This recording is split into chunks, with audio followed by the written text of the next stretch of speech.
Welcome to Defense of Democracy's video, Running for School Board in 10 Not Always Easy Steps. This video will give you an overview of what you need to do to launch a successful school board campaign. Of course, there's a lot more information that isn't covered here due to time limitations. However, if you're still planning to run for school board after watching this, you can email sba@defenseofdemocracy.org and we'll provide you with a comprehensive document that drills down into each of the steps in much greater detail. Let's get right into it. Step 1. Learn your district. Become familiar with the current operation of the district. A good place to begin is the district's website. You'll want to learn things like the number of students, the number of certified or licensed employees, such as teachers, counselors, and librarians, and the number of classified staff, such as office staff, cafeteria staff, and school bus drivers, the number of schools, the overall budget in dollars, and more. You'll need this information to help you understand the size and complexity of your school district.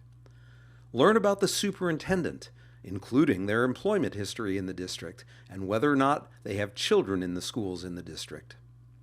Learn the current school board members and pay special attention to the board members' terms and their lengths. Learn the board policies that guide decision-making by the board and the administration. Step 2. Learn the election process. Elections are conducted differently in every state. School board elections are sometimes aligned with election rules for all state offices, and sometimes they stand alone.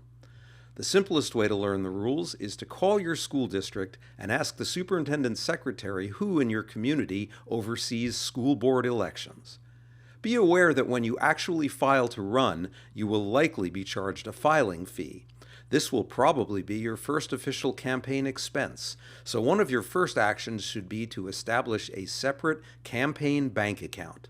This way, if any questions come up later about your finances, you will not need to reveal your personal bank account information.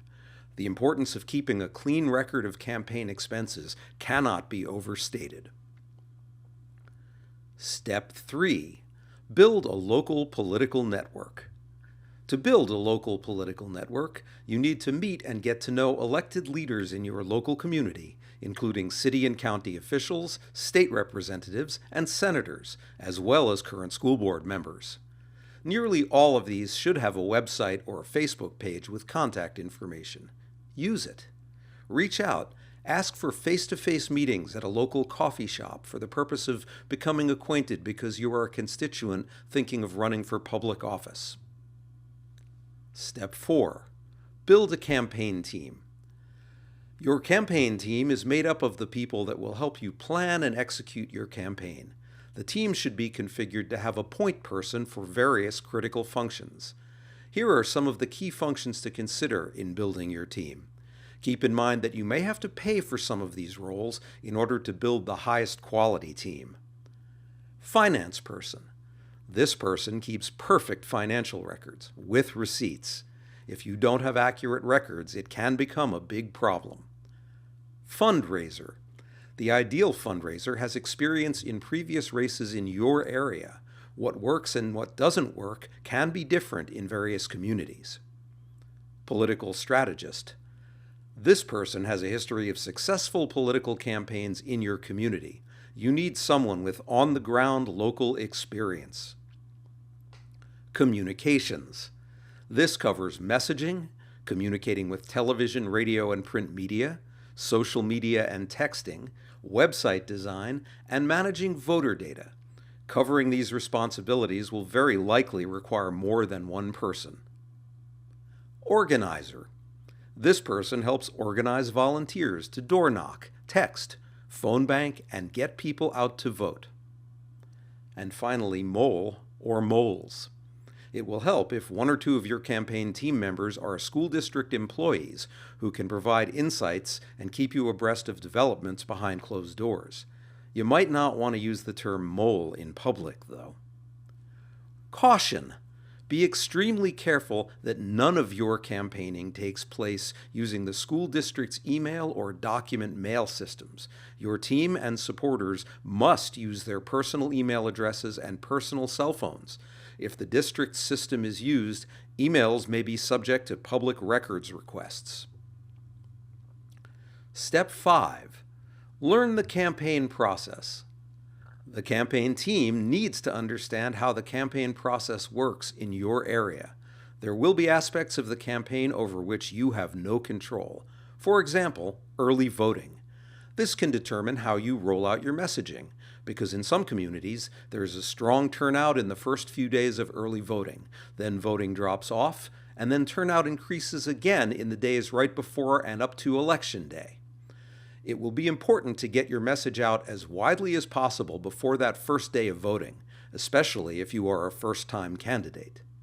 Your communications team should identify local resources, such as a local newspaper that offers political coverage, or local news shows on radio and television.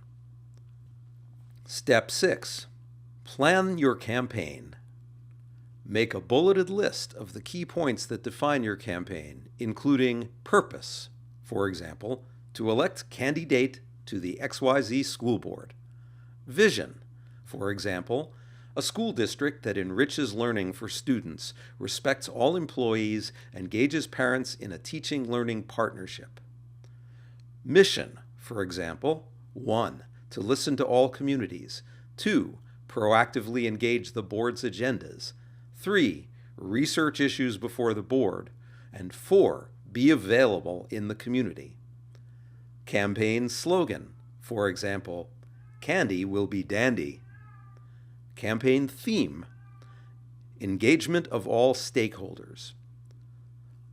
Online campaign presence, including a website and social media identity, and a closed Facebook or similar group. Campaign statement, tell people why you are running and what you want to accomplish during the term.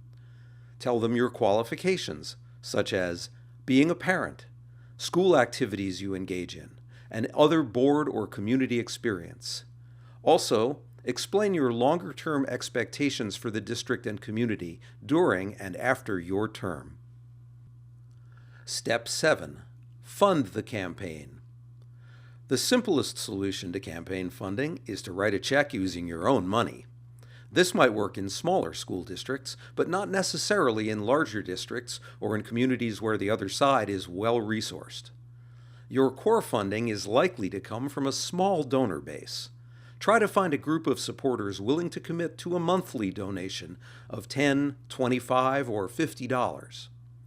Individual contributions can be secured through events such as house parties, banned book readings, or family social gatherings.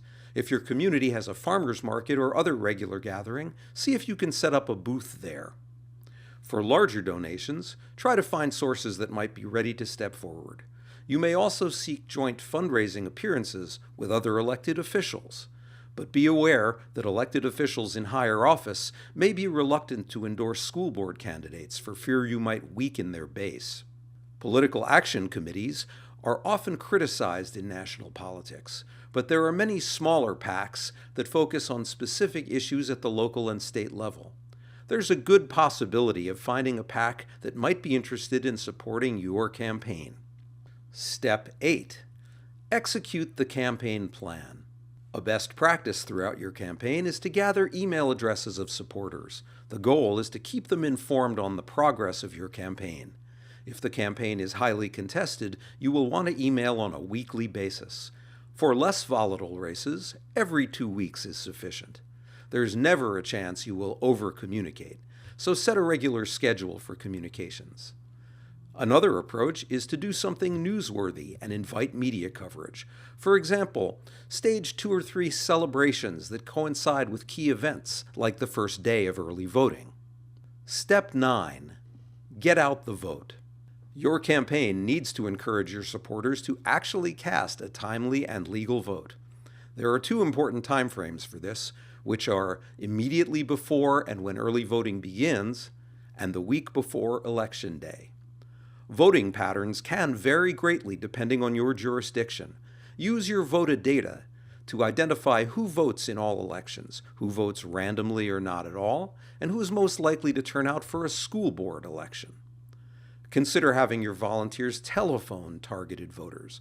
Person-to-person interaction is usually very powerful.